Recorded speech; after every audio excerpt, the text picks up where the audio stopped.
Hello students, नमस्कार। स्वागत है आप सभी का। आज एक नए टॉपिक को हम लोग शुरू करने जा रहे हैं, जिस टॉपिक का नाम है फिनेंशियल मैनेजमेंट, जिसे वित्तीय प्रबंध के नाम से जाना जाता है। गाइस, नाम से ही पता पड़ रहा है कि फिनेंशियल मैनेजमेंट मतलब हम लोग फाइनेंस का मैनेजमेंट करने जा रहे हैं, हम लोग वित्त का प्रबंध करने जा रहे हैं। हम ये देखने जा रहे हैं कि जो पैसा कंपनी के पास होता है, अगर कंपनी को उस पैसे को कहीं इन्वेस्ट करना है तो कंपनी कहां पे करेगी। कंपनी के पास में अलग अलग बहुत सारे रिसोर्सेज होते हैं, तो कंपनी कहां से पैसे को अरेंज करेगी। अब पैसा वापस जो होता है वो वापस दो कैटेगरी का होता है, एक शॉर्ट टर्म भी होता है, एक लॉन्ग टर्म भी होता है। कंपनी को पैसे की जो जरूरत होती है वो अल्पकालीन भी होती है, दीर्घकालीन भी होती है। तो जब अल्पकाल के लिए पैसे की जरूरत होती है तो कंपनी कहां से अरेंज करेगी, कौन कौन से सोर्सेज होते हैं उसके लिए। जब कंपनी दीर्घकाल के लिए पैसे की आवश्यकता कंपनी को होती है तो कंपनी लॉन्ग टर्म में पैसा कहां से अरेंज करेगी। इन सब के बारे में बेसिकली फाइनेंशियल मैनेजमेंट हमको सिखाता है। देन उसके बाद में फाइनेंशियल मैनेजमेंट में बहुत सारे हमको डिसीजन लेने होते हैं। तो डिसीजन लेने में कौन कौन से फैक्टर्स हैं जो कि जिनके बेसिस पे हम लोग डिसीजन लेते हैं, उनके बारे में भी हम बात करेंगे। कैपिटल स्ट्रक्चर कैसा होता है किसी भी कंपनी का, किसी भी कंपनी को कितना लोन लेना चाहिए, कितनी इक्विटी होनी चाहिए, इक्विटी क्या होता है, डिबेंचर क्या होता है, लॉन्ग टर्म फंड क्या है, शॉर्ट टर्म फंड क्या है, सभी के बारे में हम डिस्कस करने वाले हैं इस चैप्टर में। तो आइए स्टार्ट करते हैं। एक बार डेफिनेशन से स्टार्ट करते हैं कि डेफिनेशन क्या है फाइनेंशियल मैनेजमेंट की। तो financial management is concern with efficient acquisition. वित्तीय प्रबंध का संबंध धन के कुशल अधिग्रहण से है। मतलब जहां पे हम लोग धन का कुशल अधिग्रहण, नाम से ही पता पड़ रहा है, efficient acquisition and allocation of fund. मतलब हम लोग ये सोच रहे हैं कि कैसे हम लोग अपने फंड को एफिशिएंट तरीके से, सही तरीके से यूज कर सकते हैं और कहां कहां उसका एलोकेशन, बंटवारा, विभाजन कर सकते हैं। दूसरे शब्दों में वित्तीय प्रबंधन का संबंध धन के प्रवाह से है। मतलब पैसों के प्रवाह की बात हो रही है। हर बिजनेस में पैसा आता भी है और पैसा जाता भी है, इनफ्लो भी होता है, आउटफ्लो भी होता है। तो ये जो पैसों का इनफ्लो आउटफ्लो हो रहा है उसको कैसे कंपनी मैनेज करेगी, उसी मैनेजमेंट के बारे में हम यहाँ बात करेंगे। इसमें धन की खरीद, दीर्घावधि, अल्पावधि संपत्तियों में धन का निवेश कहां कहां करना है, मालिकों के आय के वितरण से संबंधित जो डिसीजन है वो शामिल होते हैं। तो कौन कौन से डिसीजन इसमें इन्वॉल्व होते हैं। Decision related to procurement of fund, कहां से फंड अरेंज करें, investment of fund in long term short term में कहां इन्वेस्टमेंट करना है, distribution of earning to owners, तो कैसे ऑनर की जो अर्निंग है उसका डिस्ट्रीब्यूशन होगा, कितना रिजर्व एंड सरप्लस बनाना है, सभी के बारे में हम बात करेंगे। ओके, सो वित्तीय प्रबंधन का अर्थ होता है वित्त का कुशल अधिग्रहण, वित्त का कुशल उपयोग और कुशल वितरण और कंपनी के सुचारू संचालन के लिए अधिशेष का निपटारा करना। तो एक बेसिक डेफिनेशन तो मुझे लगता है आप लोगों को क्लियर अच्छी तरह से हो चुकी है।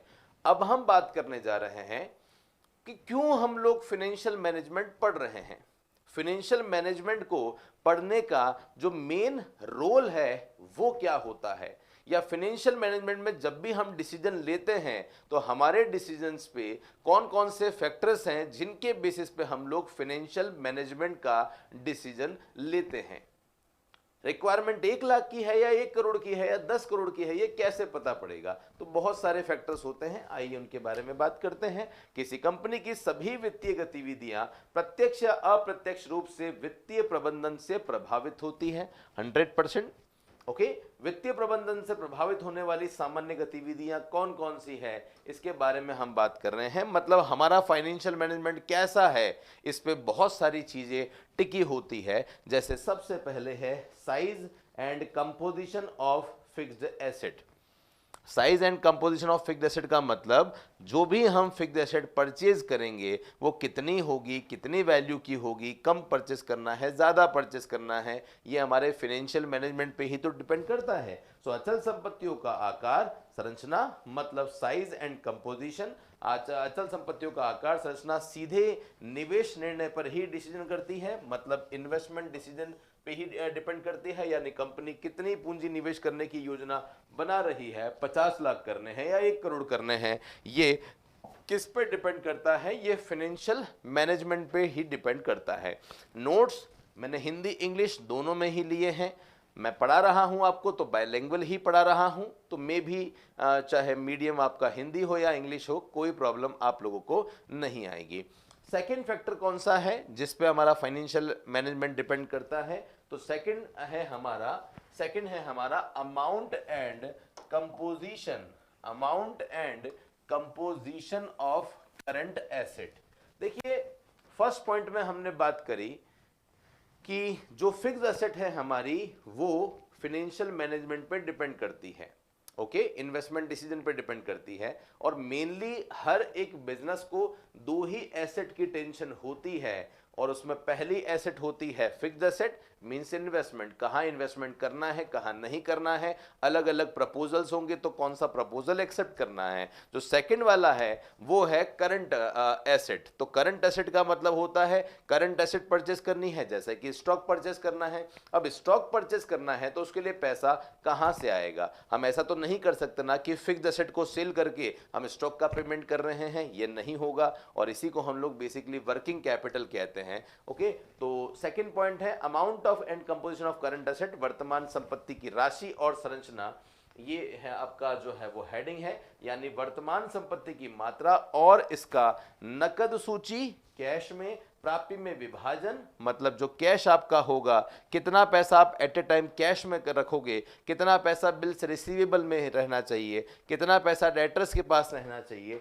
Okay, breakup into cash, inventory और receivable, the amount of current asset and its division in cash, bills receivable, inventory etc. also depend upon financial decision। तो 100% ये financial decision पे ही डिपेंड करते हैं। ये कंपनी की अप्रोच पे डिपेंड करते हैं, कंपनी क्या अप्रोच से अपने बिजनेस को कर रही है। बहुत सारी कंपनियां ये सोचती है कि फिक्स्ड एसेट ज्यादा होनी चाहिए, करंट कम हो चल जाएगा। बहुत सारी कंपनियां कैश में डील करती है, कुछ कंपनियां क्रेडिट में डील करती है, कुछ क्रेडिट बहुत ज्यादा देती है, कुछ बहुत कम देती है। तो ये सारी चीजें हैं, ये फाइनेंशियल मैनेजमेंट का ही तो पार्ट है। तो सबसे पहले हर एक बिजनेस को ये तय करना पड़ता है कि हम हमारे बिजनेस में किस तरह की अप्रोच सिस्टम रखेंगे।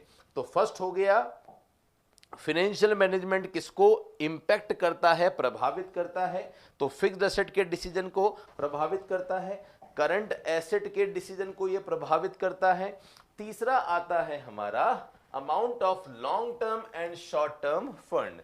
तो दीर्घकालीन और अल्पकालीन जो फंड होते हैं वो कहां से आप लेकर आने वाले हैं, क्या आपके पास में पॉलिसी होने वाली है। अगर लॉन्ग टर्म की बात करते हैं तो बहुत सारी कंपनियां लॉन्ग टर्म में डिबेंचर लेना पसंद करती है। डिबेंचर मतलब लोन लेना पसंद करती है। बहुत सारी कंपनियां डिबेंचर की जगह अपनी इक्विटी शेयर इशू करते हैं और उसके बदले में पैसों का अरेंजमेंट करते हैं। ओके, लेकिन बात यह भी है कि जब लॉन्ग टर्म में वो डिबेंचर लेते हैं तो डिबेंचर अगर बहुत लंबे समय तक का होगा तो भी अच्छा नहीं है, क्योंकि उस पर कहीं ना कहीं इंटरेस्ट देना पड़ जाता है। ओके, और इक्विटी शेयर पे इंटरेस्ट तो नहीं देना पड़ता, लेकिन जिन्हें आप इक्विटी शेयर दे रहे हैं वो बेसिकली कंपनी के मालिक बन जाएंगे।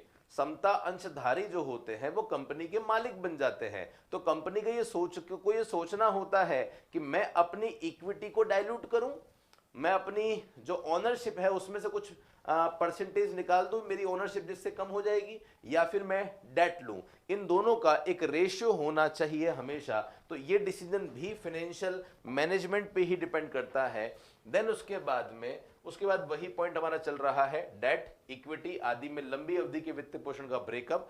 तो बेसिकली आपको एक ब्रेकअप करना पड़ेगा अपने किसके, आपकी जो इक्विटी और डेट का मिक्स है उसका।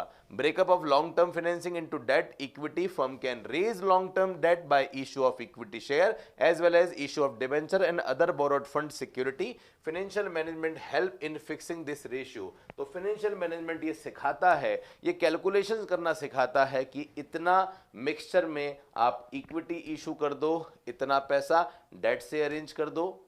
ओके, इतना पैसा आप बोरिंग कर सकते हैं, इतना पैसा आप आपकी जो रिटेन अर्निंग है, सेविंग है, प्रतिधारित अर्जन है, वहां से ले सकते हो। ये सब बातें हैं।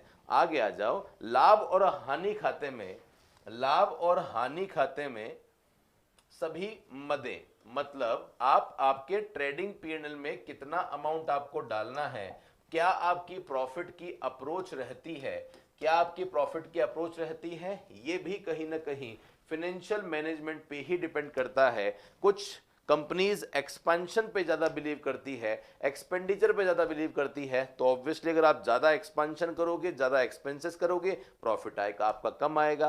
कुछ फर्म ये सोचती है कि नहीं, इनिशियल लेवल पे हमको खर्चे ज्यादा करने पड़ेंगे, फिर हम लोग कम कर देंगे। तो जो कंपनी की रिसिप्ट है, जो कंपनी का एक्सपेंडिचर है, वो करने का जो तरीका है, वो भी फाइनेंशियल मैनेजमेंट ही सिखाता है। ये इंपॉर्टेंस है। आप कहोगे सर यहां से एग्जाम में क्वेश्चंस कैसे आ सकते हैं, तो एग्जाम में जो क्वेश्चंस आएंगे यहां से, वो इसी तरीके से आएंगे कि बताओ इनमें से कौन सा फाइनेंशियल मैनेजमेंट में हेल्प नहीं करता, तो ऑल ऑफ द अबव या which of the following is not included in decision of financial management. तो इस तरीके से क्वेश्चन आपके थियोरेटिकल आ सकते हैं।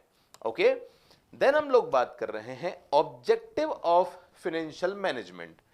ओके, क्यों हम फाइनेंशियल मैनेजमेंट पढ़ रहे हैं, कौन कौन से फैक्टर्स हैं जिनके बारे में हम लोग फाइनेंशियल मैनेजमेंट में चर्चा करते हैं। ओके गाइज, तो यहां पे हम लोग सबसे पहले ले रहे हैं ऑब्जेक्टिव ऑफ फाइनेंशियल मैनेजमेंट। कौन कौन से फाइनेंशियल मैनेजमेंट के ऑब्जेक्टिव होते हैं, वित्तीय प्रबंधन के कौन कौन से उद्देश्य होते हैं।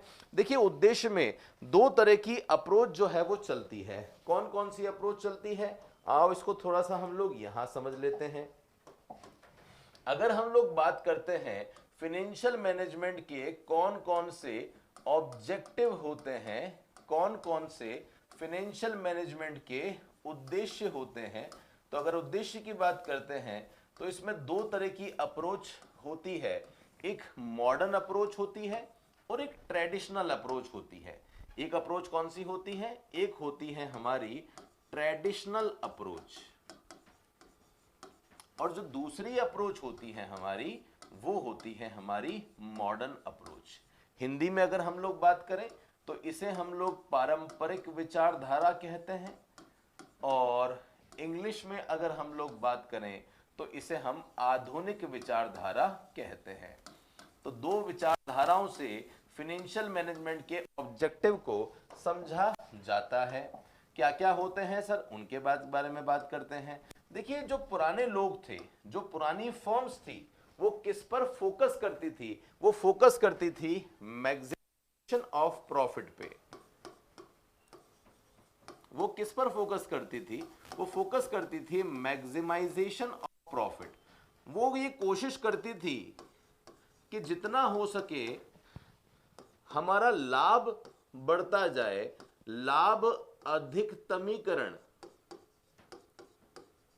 वो जो फोकस करती थी, वो अपने प्रॉफिट को मैक्सिमम से, वो अपने प्रॉफिट को मैक्सिमम से मैक्सिमम करने की कोशिश करती थी। वो ये नहीं सोचती थी कि मार्केट में उसकी गुडविल क्या है। उनके माइंड में ये नहीं होता था कि हमारी एसेट इंक्रीज हो रही है या डिक्रीज हो रही है, इस बारे में उनके माइंड में विचार नहीं आता था। ओके, ये चल रहा था ट्रेडिशनल अप्रोच। पुराने जो बिजनेस होते थे वो इसी थीम पर चलते थे। लेकिन अब सिस्टम बदल गया है। आज के जो बिजनेस है, मॉडर्न जो बिजनेस है, उनकी अप्रोच बदल गई है। वो लोग प्रॉफिट पे फोकस नहीं करते, वो लोग जो फोकस करते हैं वो करते हैं मैक्सिमाइजेशन ऑफ वेल्थ। वो आज अपनी वेल्थ को बढ़ाने व देने की कोशिश करते हैं। मैक्सिमाइजेशन ऑफ वेल्थ का मतलब होता है संपदा का अधिकतमीकरण।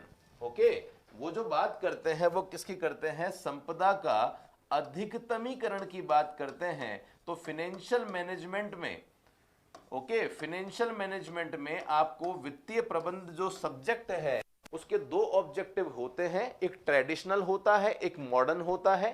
ट्रेडिशनल वाला ये सिखाता है कि बेसिकली जितना हो सके अपने प्रॉफिट को मैक्सिमम करो, बट वो गलत अप्रोच थी। आज इसे फॉलो नहीं किया जाता। आज जिस अप्रोच को फॉलो किया जाता है वो मॉडर्न अप्रोच है, जिसे बेसिकली जिसमें जो थीम होती है, जो फोकस होता है, वो होता है मैक्सिमाइजेशन ऑफ वेल्थ। जितना हो सके अपनी वेल्थ को मैक्सिमाइज करो, अपनी संपदा को मैक्सिमाइज करो, अपनी बैलेंस शीट को स्ट्रॉन्ग करने की कोशिश करो।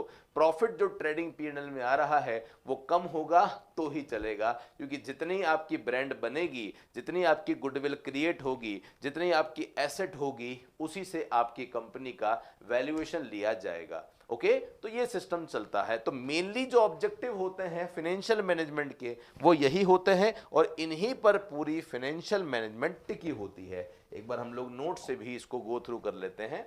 ऑब्जेक्टिव ऑफ फाइनेंशियल मैनेजमेंट, वित्तीय प्रबंधन के उद्देश्य कौन कौन से होते हैं? तो पहला है maximisation of wealth of equity share holder. तो जो भी इक्विटी शेयर होल्डर होते हैं वो क्या करते हैं? वो अपनी वेल्थ को मैक्सिमम करने की कोशिश करते हैं। ओके इसमें फिर आप देखो यहाँ पे 4 पार्ट आपको दिख रहे हैं। एक प्रॉफिट मैक्सिमाइजेशन है, एक मेंटेनेंस ऑफ लिक्विडिटी है, उसके बाद में प्रॉपर यूटिलाइजेशन ऑफ फंड है, और meeting of financial commitment with creditor है। लेकिन इसको हम लोग यहां से समझ लेते हैं। मेनली आपको ये 4 पॉइंट जो है ना वो ध्यान रखने हैं।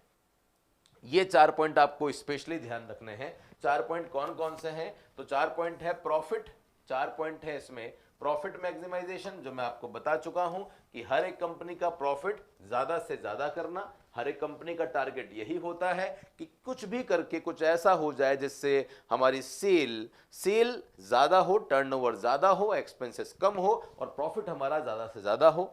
दूसरा जो ऑब्जेक्टिव होता है वो होता है maintenance of liquidity. Okay company के पास में प्रॉपर लिक्विडिटी भी होनी चाहिए। आपके बिजनेस बहुत अच्छा चल रहा है, लेकिन अगर आप अपनी कंपनी में लिक्विडिटी मेंटेन ही नहीं कर रहे हो, okay day to day expenses के लिए भी अगर आपको लोन लेना पड़ रहा है, अगर आप अपने बिजनेस के गल्ले में पैसा ही नहीं रख रहे हो, तरलता मेंटेन नहीं कर रहे हो, तो वो एक प्रॉब्लम है। तो डेफिनेटली जब फाइनेंशियल मैनेजमेंट किया जाता है तो इस बात का ध्यान रखा जाता है कि प्रॉफिट भी हो, दूसरा जो लिक्विडिटी है वो भी बनी रहे, ताकि डे टू डे के एक्सपेंसेस के लिए प्रॉब्लम नहीं आए। और डे टू डे के जब बात होती है हम लोग, तो एक अलग ही टॉपिक होता है आपके सिलेबस का, जिसे हम लोग बेसिकली वर्किंग कैपिटल का नाम देते हैं। देन उसके बाद में proper utilisation of funds. Company के पास में अगर 1 करोड़ का फंड पड़ा हुआ है, फंड का अलग अलग एक मिक्सचर होता है। फंड के मिक्सचर में इक्विटी शेयर भी आते हैं, प्रेफरेंस शेयर भी आते हैं, डिबेंचर्स भी आते हैं, ओके और रिटेन अर्निंग भी आती है। तो इसमें से कंपनी के पास में कौन सा जो ऑप्शन है वो सबसे बेटर है, वो कंपनी को सोचना पड़ेगा कैसे उसका यूज करना है। तीनों के अलग अलग अपने एक पर्पस होते हैं, जैसा मैं आपको बता रहा था। सोर्स ऑफ फंड की अगर हम लोग बात करते हैं, एक बात और आप पहली ही क्लास में यहां पे समझ लो, जो फाइनेंशियल मैनेजमेंट का बेस होता है वो हम बात कर रहे हैं किसकी? हम बात कर रहे हैं सोर्स की। ठीक है, हम यहां बात कर रहे हैं सोर्स ऑफ फाइनेंशियल मैनेजमेंट, या आप ये कह सकते हो सोर्स ऑफ कैपिटल। अगर कंपनी को 10 लाख रुपए की जरूरत है तो कंपनी वो 10 लाख कहां से लेकर आ सकती है? तो सोर्स ऑफ कैपिटल स्ट्रक्चर में 4 तरह के सोर्स होते हैं। 4 तरह के सोर्स होते हैं। कंपनी को अगर 10 लाख रुपए की जरूरत है तो कंपनी के पास में पूंजी के स्रोत कौन कौन से होते हैं, हम उनके बारे में बात यहां पे कर रहे हैं। ओके तो पूंजी के स्रोतों के बारे में हम यहां पे चर्चा करने जा रहे हैं। जब बात सोर्स ऑफ कैपिटल की होती है, पूंजी के स्रोतों की होती है, तो हमारे पास में 4 सोर्सेस होते हैं कैपिटल के। या तो कंपनी क्या इशू करेगी, या कंपनी जो इशू करेगी वो इक्विटी शेयर इशू करेगी, या तो कंपनी इक्विटी शेयर इशू करेगी, या फिर कंपनी प्रेफरेंस शेयर इशू करेगी, या कंपनी प्रेफरेंस शेयर इशू करेगी, या फिर कंपनी डिबेंचर इशू करेगी, ऋण पत्र जारी करेगी, या कंपनी वो पैसा रिटेन अर्निंग से अरेंज कर लेगी।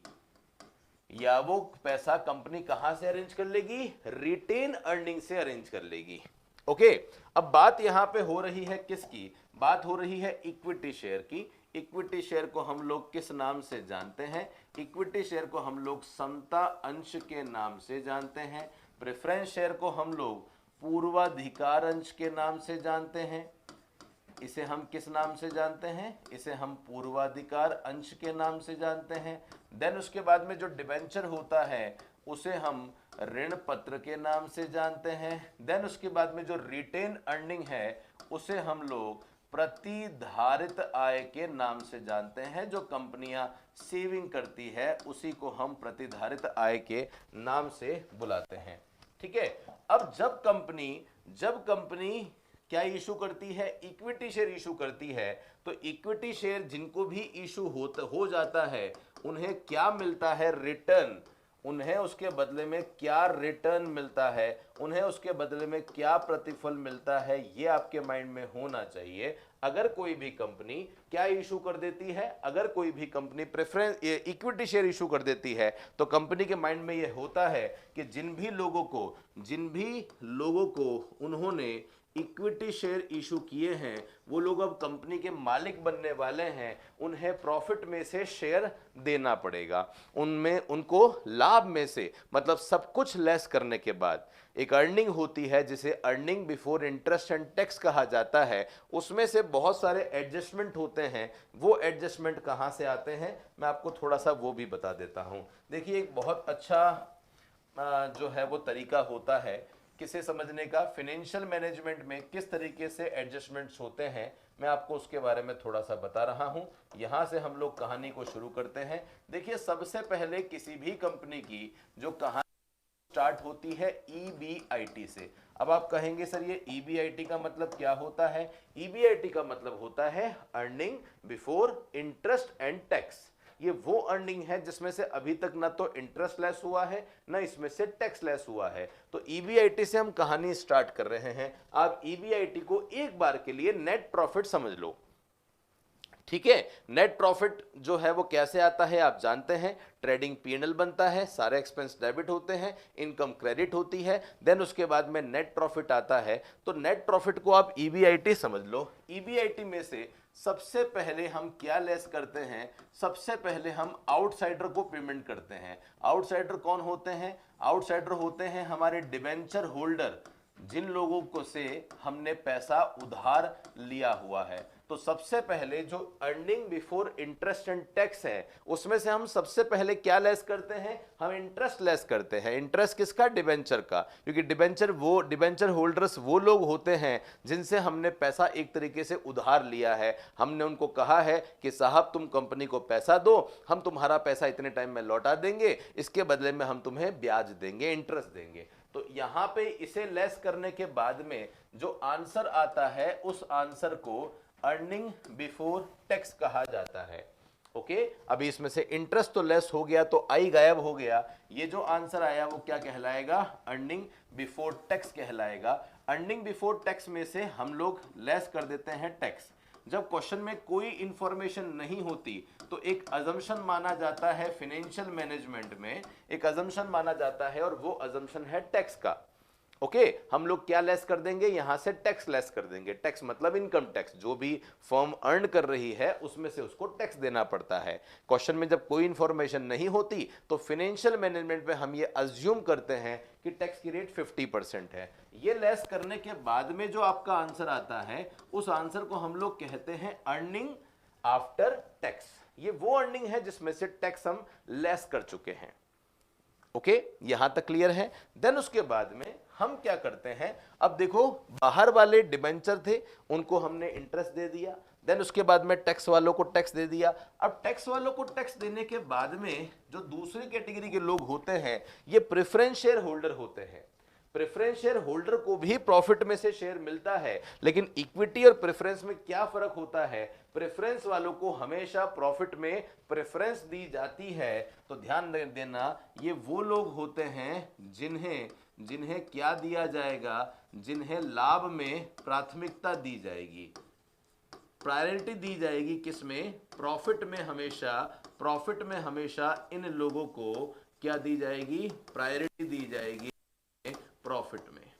ओके, तो सबसे पहले इक्विटी को पैसा मिलने से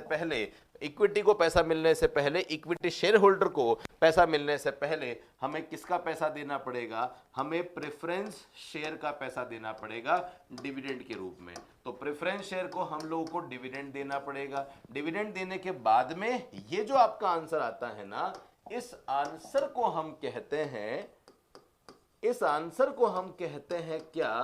अर्निंग अवेलेबल टू, इसे हम लोग कहते हैं earning available to equity share holder.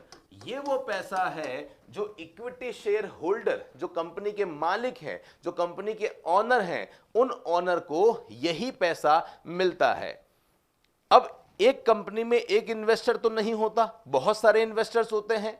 तो अगर ये पता करना है कि हर एक पर्सन को कितना पैसा मिलेगा या एक शेयर पे कितनी अर्निंग हो रही है, तो बेसिकली हम लोग क्या करते हैं, हम यहां पे निकाल लेते हैं ईपीएस।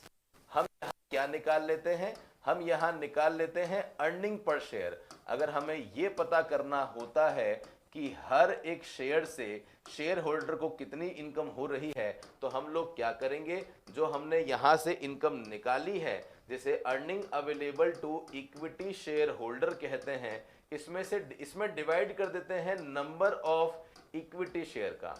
किसका डिवाइड कर देते हैं?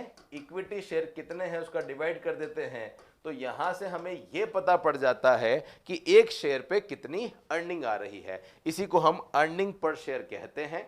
ओके, एक शेयर पे कितनी अर्निंग आ रही है। तो आप देख सकते हैं यहां से एक प्रोसेस आपको समझ में आया होगा कि सबसे पहले कंपनी कहां से कहानी को स्टार्ट करती है, फिर क्या लेस होता है, फिर क्या लेस होता है, फिर क्या लेस होता है, और यही कहानी आगे से आगे चलती रहती है। ओके, अब आप देखो यहां पे कंपनी को सोचना होगा, अगर डिबेंचर इशू कर रहे हैं तो इंटरेस्ट की टेंशन है, इन लोगों को इंटरेस्ट देना होगा। अब कंपनी को यहां भी एक टेंशन है कि ये वो लोग हैं, अगर कंपनी प्रेफरेंस शेयर इशू करती है तो प्रेफरेंस शेयर होल्डर्स को प्रॉफिट में कहीं ना कहीं प्रायोरिटी रखनी होगी। ओके, लॉस में तो कुछ नहीं देना, लेकिन प्रॉफिट होगा तो पहले इनको देना है, फिर जो बचेगा वो हमको देना है। लेकिन एक बहुत बड़ी बात आपको यहां पे समझनी बहुत जरूरी है। आप देखो, सबसे पहले हमने इंटरेस्ट लेस किया है, फिर आंसर आया है अर्निंग बिफोर टैक्स, और अर्निंग बिफोर टैक्स में से टैक्स लेस हुआ है। तो अगर आप ये सोचते हैं कि सर लोन लेना तो अच्छा नहीं है, लोन लेना तो बहुत बेकार लोग लोन लेते हैं और बिजनेसमैन लोन नहीं लेते, तो मैं आपको बता दूं मैक्सिमम जो बिजनेस है वो लोन से ही चल रहे हैं। और लोन लेना या डिबेंचर लेना क्यों बेनिफिशियल है? क्योंकि डिबेंचर पे इंटरेस्ट का बेनिफिट मिलता है, सॉरी टैक्स का बेनिफिट मिलता है। कैसे मिलता है? आप देखो, ये जो इंटरेस्ट है डिबेंचर पे हमेशा ध्यान रखना, टैक्स का बेनिफिट मिलता है। कैसे मिलता है टैक्स का बेनिफिट? आप सोच के देखो ना, यहां पे EBIT 100 है, हमने इंटरेस्ट दिया 20 का, बचा कितना? 80। हमने 80 पे टैक्स दिया है ना। अगर टैक्स नहीं होता तो हमें जो अगर इंटरेस्ट नहीं होता तो हमें जो टैक्स है वो 100 पे देना पड़ता। तो डिबेंचर इशू करना एक सर्टेन लेवल तक कंपनी के लिए हमेशा बेनिफिशियल रहता है, एक सर्टेन लेवल तक, एक लिमिट तक रहता है। क्यों रहता है? क्योंकि डिबेंचर इशू करने से कंपनी को इंटरेस्ट में बेनिफिट होता है। ओके गाइज, होप सो आपको समझ में आ गया होगा। फिर से आ जाओ यहाँ पे, अगर कंपनी को 10 लाख रुपए की जरूरत है तो 10 लाख कहां से अरेंज हो सकते हैं? या तो कंपनी इक्विटी शेयर इशू करेगी, ओके, इक्विटी शेयर इशू करेगी, कर दिया है तो ये लोग प्रॉफिट में शेयर मांगेंगे। प्रेफरेंस इशू करेगी, ये लोग भी मांगेंगे, लेकिन इनकी पहली प्रायोरिटी होगी, इन्हें पहली प्राथमिकता में देना पड़ेगा। अगर कंपनी ने क्या इशू कर दिए हैं? अगर कंपनी ने डिबेंचर इशू कर दिए हैं, तो डिबेंचर इशू कर दिए हैं तो इस पे, उस डिबेंचर पे कंपनी को इंटरेस्ट देना पड़ेगा, कंपनी को ब्याज का पेमेंट करना पड़ेगा। और अगर कोई कंपनी अपनी सेविंग से पैसा किसी प्रोजेक्ट में लगा रही है, तो एक बात बताओ, ये सेविंग किसकी है? ये सेविंग है तो सारे इक्विटी शेयर होल्डर की। और जो पैसा लोगों का कंपनी के पास पड़ा हुआ है, बताओ, लोग चाहते हैं ना, अगर मेरा पैसा मान लो फेसबुक के पास में 1 लाख रुपए पड़ा हुआ है, तो क्या मैं उस पैसे से रिलायंस से, फेसबुक से क्या कुछ मिनिमम रिटर्न एक्सपेक्ट नहीं करूंगा? तो यहां पे भी मिनिमम रिटर्न जो शेयर होल्डर एक्सपेक्ट करते हैं, तो यहां भी एक कॉस्ट आती है। तो आप सोचो 10 लाख की जरूरत है, तो ऑप्शन तो ये चारों हैं, लेकिन चारों ऑप्शन को लेने में कंपनी को कहीं ना कहीं सोचना तो पड़ेगा, डिसीजन तो लेना ही पड़ेगा कि क्या करना है। 10 लाख में से 2 लाख 3 लाख ये लें, कुछ ये लें, कुछ ये लें, कुछ ये लें, इनमें से कौन सा ऑप्शन बेस्ट होगा, ये सोचने की जरूरत है। ओके गाइज, तो आज के लिए इतना ही। आज हम लोगों ने बात कर ली है कि कंपनी के पास में कौन कौन से ऑप्शंस होते हैं और क्या मेन फाइनेंशियल मैनेजमेंट का ऑब्जेक्ट होता है, पर्पस होता है। होप सो ये क्लास आप सभी को पसंद आई होगी। नेक्स्ट फिर से हम लोग मिलेंगे नेक्स्ट क्लास में, जहां पे इसके आगे के जो बेसिक कॉन्सेप्ट हैं उसके बारे में हम लोग बात करेंगे। Thank you so much.